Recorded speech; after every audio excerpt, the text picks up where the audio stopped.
Hola, bueno, buenas tardes a todos y a todas. Muchas gracias por la invitación, muchas gracias a la ministra, a Eli, compañera, por esta invitación. Muchas gracias al ministro de Justicia de la Nación, flamante, Martín Soria, también compañero que fuimos en la Cámara de Diputados y Diputadas. Y bueno, al presidente del Consejo de la Magistratura, Diego, es un gusto compartir con ustedes y con José Kelly también este panel y este conversatorio. Escuché atentamente, incluso apunté varias cosas de las que dijo el ministro y me parece fundamental y me parece para celebrar, encarar una gestión desde el Poder Ejecutivo de la Nación, desde el Ministerio de Justicia de la Nación, preguntándonos cómo hacer, cómo abordar la perspectiva de género. Bueno, estoy terminando mi aislamiento y bueno, cosas que nos pasan a las mujeres hablando de la perspectiva de género. Cómo abordar esa perspectiva de género desde el Poder Judicial o hacia dentro del Poder Judicial. Y yo creo que hay varios aspectos que se pueden tratar y plantear y poner sobre la mesa en este sentido. Uno es la normativa de fondo, las normas de fondo que tienen perspectiva de género, y que ya nuestro país se ha robustecido muchísimo en los últimos años en esta materia. Desde el 2019, desde la 26485, para esta parte, e incluso antes también, hay un montón de leyes y nuevas leyes que no solo hablan específicamente de la prevención y la protección y la creación de derechos en ese sentido hacia las mujeres, hacia las diversidades, sino que además también se ha transversalizado la normativa en ese sentido y encontramos que en normas laborales se presenta la perspectiva de género. El otro día sancionamos ganancias y en la ley de impuesto a las ganancias aplicamos deducciones específicas para tener presente la perspectiva de género, o sea, en normas tributarias hay perspectiva de género. Es el sentido transversal de la normativa de fondo que se empieza a implementar y se empieza a robustecer cada vez más. Ya es imposible, y bienvenido sea este criterio, que se discuta una norma, una ley en la Argentina y no se tenga presente la necesidad de hacer una discriminación positiva, como se suele decir, o el otorgamiento de un derecho hacia las mujeres, considerando que somos una parte mayoritaria de la sociedad y sin embargo muy vulnerada de la sociedad. Otro aspecto para tener en cuenta, y esto lo digo porque cuando pensamos, como bien lo decía, muy bien lo decía explicado con números el ministro de Justicia, cuando pensamos el Poder Judicial, lo tenemos que pensar también transversalmente en todos sus fueros. Todos sus fueros actualmente tienen un techo de cristal, la Justicia Nacional y Federal, las justicias provinciales, este porcentaje de que el 70% de los magistrados y magistradas son varones, precisamente. Ahí tenemos presente el techo de cristal. Como ese techo de cristal es transversal, o sea, como el patriarcado en el Poder Judicial está absolutamente presente en todos los fueros, es fundamental que analicemos también la perspectiva de género de manera transversal en todos los fueros. Hay que aplicarla en las sentencias laborales, tanto como en las sentencias penales de violencias o denuncias sobre lesiones, etcétera, etcétera, ni hablar en la materia civil de familia, ni hablar en la materia civil de familia, que muchas veces además sucede que se entrecruzan estas causas. Y entonces tenemos a los mismos actores, denunciado y denunciante, presentes en causas penales, en causas civiles, con los mismos hechos y resoluciones de un mismo poder del Estado muchas veces disímiles y diferentes. Acá la conexidad suele no existir muchas veces y el Estado termina dando respuestas diferentes ante una misma problemática. Entonces, la cuestión transversal es fundamental, por eso la capacitación es fundamental, pero también quiero introducir un tema con respecto a la perspectiva de género. Habiéndose robustecido la legislación de fondo, aunque nos falta muchísimo, pero estando muy avanzados en esa materia, habiendo creado derechos en esa materia, creo que es necesario también pensarnos cómo vamos a hacer con las normas procedimentales y los órganos judiciales que van a dar respuesta a esos derechos creados cuando se incumplen o se violan y se produce el daño. En este sentido voy a poner ejemplos que existen ya en muchas provincias. A veces las provincias siempre están de avanzada en muchas materias, pero no se conoce, no se sabe o no se pone de relieve. Tanto Catamarca como Santiago del Estero, como La Rioja, por ejemplo, tienen en sus justicias provinciales fueros específicos de la mujer contra la violencia de la mujer. A través de la ley 5.434, la provincia de Catamarca creó los juzgados de primera instancia de violencia familiar y de género. Santiago del Estero, a través de la ley 7.184, creó los juzgados especializados en violencia de género. La Rioja, mediante la ley 10.057, crea el Fuero Especial de Violencia de Género y Protección Integral de Menores, y con competencia específica para abordar la normativa provincial y nacional en la materia de género. ¿Por qué no abordar también esta necesidad?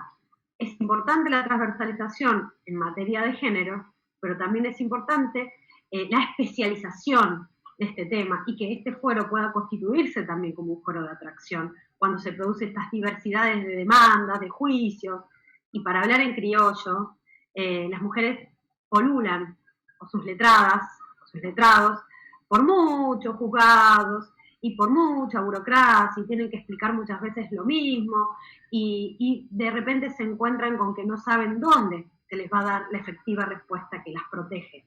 Y que una respuesta a tiempo, además, evita una muerte. Muchas veces ha sucedido así. Nosotros desde el Consejo, y no voy a abordar mucho porque el presidente del Consejo de la Magistratura va a abordar seguramente todo lo que se ha hecho hasta acá. Pero voy a poner un ejemplo. El ejemplo de un caso que llevó a un acuerdo amistoso en la República Argentina en el marco de la CEDAW, que es el caso de Olga del Rosario Díaz. Ella inicia una demanda en el año 2002 por agresiones. Las voy a leer solamente brevemente los hechos que llevan a que ella inicie esta demanda, porque son los hechos que suceden en todos los casos de violencia y que padecen las mujeres. Entonces hay que ponerle también nombre a estos dolores y a estas violencias, ¿no? Sufre agresiones por parte de quien era su pareja, el señor Palavecino, y agresiones de él, que la amenaza de muerte, golpea a sus hijos, destruye bienes del hogar, prende fuego su auto y otras pertenencias de la señora Olga de Rosario Díaz. Y se inicia una causa en el 2002, que se resuelve 15 años después.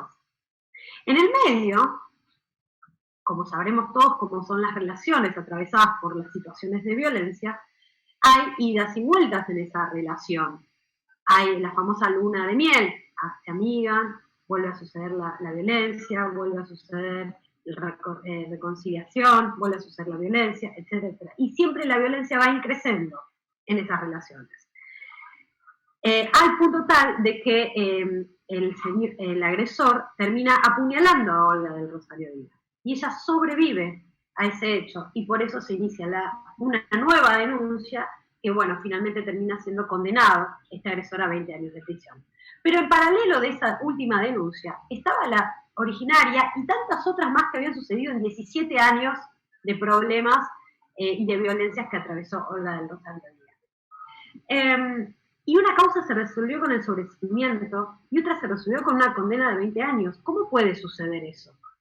¿Cómo puede suceder eso? Bueno, esto ha llevado a una actuación por parte del Estado argentino en el marco de ese acuerdo que impulsa el Ministerio Público de la Defensa de la Nación, para que el Consejo de la Magistratura creara, entre otras cosas, un registro donde se asiente y sea público el registro, es decir, público y transparente, que sepamos todas las personas quiénes son los jueces involucrados en denuncias por no aplicar la perspectiva de género o denuncias relacionadas con la violencia de género, entre otras cosas que también aplicó el Consejo de la Magistratura.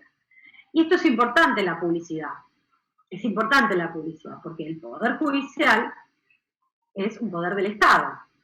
Es un poder del Estado cuyos principales funcionarios y agentes de ese poder del Estado son servidores públicos, al igual que lo es Elizabeth Gómez Alcorta como ministra de la Nación, o como Martín, o como los diputados de la Nación, o como el resto de los poderes del Estado.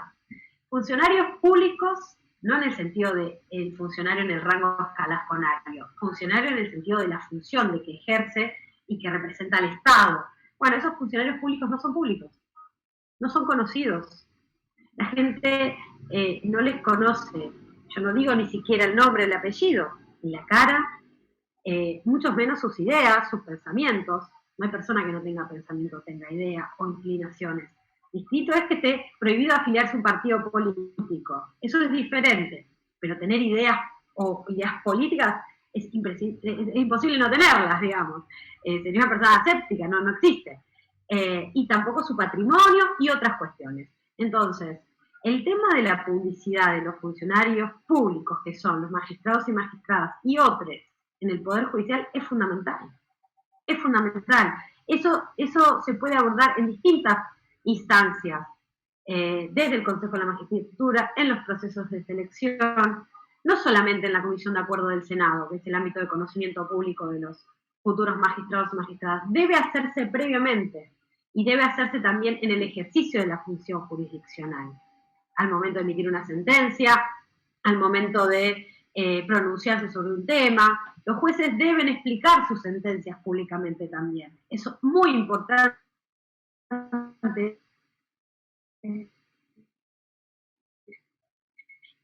Porque hay que hablar también. La oralidad en esto también es muy importante. Con esto más o menos lo que quiero poner en relevancia, no sé si se escucha, ¿estamos bien? Poner en relevancia es que hay muchas formas de abordar la perspectiva de género y la reforma que necesita el Poder Judicial en muchas materias y en esta también, ¿no? Y también poner de relevancia que hay muchos trabajadores y trabajadoras judiciales que se desviven también para brindar un buen servicio de justicia.